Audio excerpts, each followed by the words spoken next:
देख रहे हैं আমাদের পার্টির একজন সম্পাদক সহ আমরা দেব চক্রবর্তীর উপর আক্রমণ করেছে, ঠিক আছে, দীর্ঘদিন করে কমিউনিস্ট পার্টির উপরে আবার ভোটের দায়িত্ব নিয়ে কাজ করেছে, তার জন্য তার উপর আক্রমণ হতে পারে, আক্রমণ করে বিজেপি এটা করাটা বিজেপির সত্যিকার স্বাভাবিক।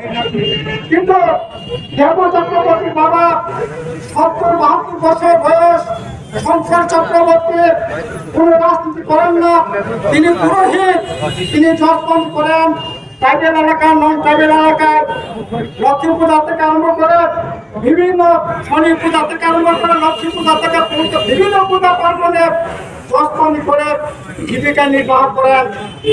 ৭০-৭২ বছর হবে, কেন তার উপর আক্রমণ হবে? আমরা গিয়ে দেখলাম মাথা ঠেকলে গেছে, গোবরে সেখানে খুলে গেছে। দেব চক্রবর্তীর মা একেই প্রায় ৭০-৭২ বছর বৃদ্ধ মহিলা, বাচ্চা পর্যন্ত সার দেয় নেই। এইরকম ঘটনা ঘটছে।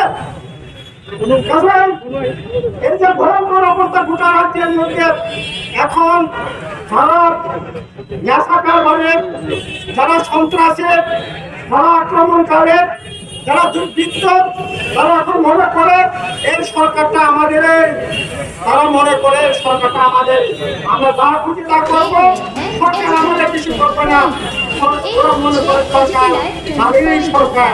আর বাস্তবে বলেন তো আমাদের রাজ্য কত বড় রাজ্য?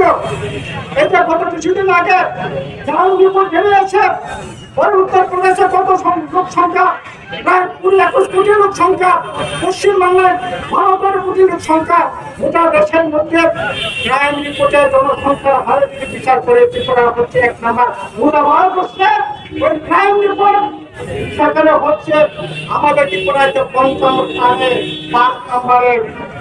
কোথায় নিয়ে যাচ্ছে? কোথায় নিয়ে যাচ্ছে?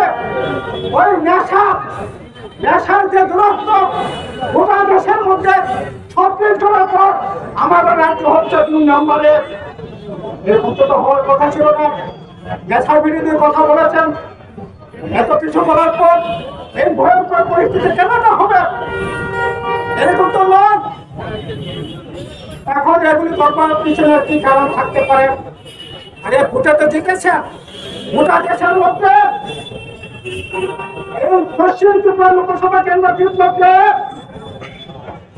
জিতেছে ১ নম্বর, জিতেছে মমতার বিরুদ্ধে। মধ্যপ্রদেশে ৭৮% ভোটে জিতেছে মমতার বিরুদ্ধে লড়াই করে। সেকেন্ড জিতেছে ৭৬%, তাও মধ্যপ্রদেশে।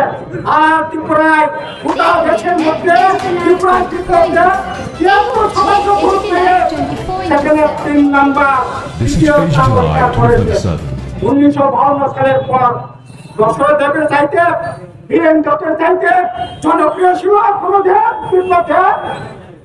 আর এই বিপ্লবে ৭৩% ভোট পেয়ে জিতে, কি করে জিতে? ডাকাতি করে জিতেছে। একজন পক্ষে ধরেন, একজন বসেটা ঝুল করে তুলে দিয়েছে। এরপরেও ৭ টাকা আক্রমণ করতে হবে, বাড়ি ঘর ভাঙচুর করতে হবে। এই অবস্থা বেশি দিন চলতে পারে না।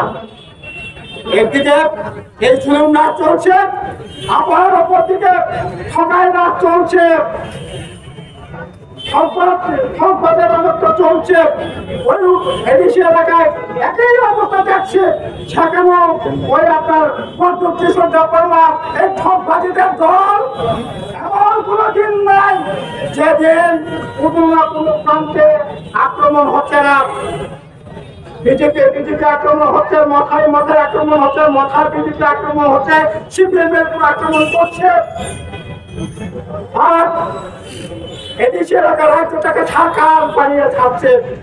সেটা কত কিছু জায়গায় ঠকবাজি কারখানা দেখছেন তো, ১১০টা চাকরি সেখানে নেবে, ২৭,০০০ উপর ইন্টারভিউ হবে।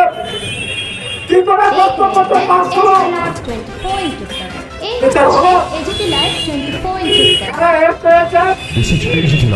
বাংলাতে একটা প্রবাদ আছে, বললেন নে মানে ঠঙ্গের নাম দেখে আর কুন্দার ঠঙ্গের নাম যাবো, মানে চাল যে চুরি করেছে ধরা পড়ে না, ওই চালের যে সুফল যে চুরি করেছে ধরা পড়েছে।